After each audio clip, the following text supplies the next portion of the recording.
Mercarrianxo.gal. Este é o nome do escaparate virtual do que poderán formar parte os negocios rianxeiros que o desexen. Na primeira fase do proxecto, que xa se está a desenvolver, agruparánse todos os establecementos baixo o mesmo dominio, co obxectivo de facilitar á cidadanía a localización de empresas e promocionar os servizos e produtos que ofrecen. Entón, é interesante que o empresariado de Rianxo este tamén accesible por esa vía, que a xente, cando tenemos unha necesidade que queremos cubrir e temos que buscar que non la satisfaga, pois a idea é que teña a posibilidade de mirar en Rianxo que se fai en Rianxo.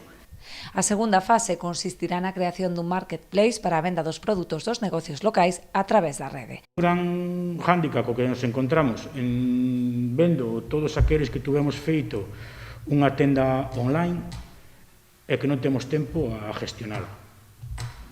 Entonces, aí é onde entra a asociación e o Concello, que non temos interés de facer unha inversión tan alta como que vamos a facer para que isto morra.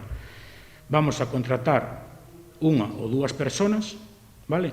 que son as que van a gestionar desde a asociación o funcionamento do marketplace. Dar de alta produtos, revisar produtos, controlar que a tenda realmente saque o produto, estar pendientes deles. A Asociación de Empresarios xa traballa no desenvolvemento deste proxecto grazas a unha subvención da Xunta de Galicia para financiar parte do investimento. A páxina xa está, de alguma maneira, disponible en probas para que a xente vaya coñecendo o que vai ser ese lugar de acceso a ese mercado virtual, ese marketplace que se vai constituir. Está disponible para que se vaya familiarizando.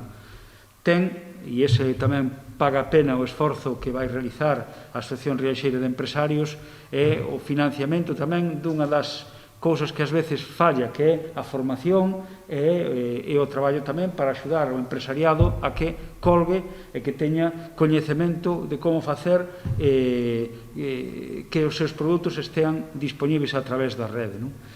Nos próximos días iniciaránse os contactos coas distintas empresas do municipio para comezar a incluir na plataforma a información sobre todas aquelas que desexen formar parte de Mercarrianxo.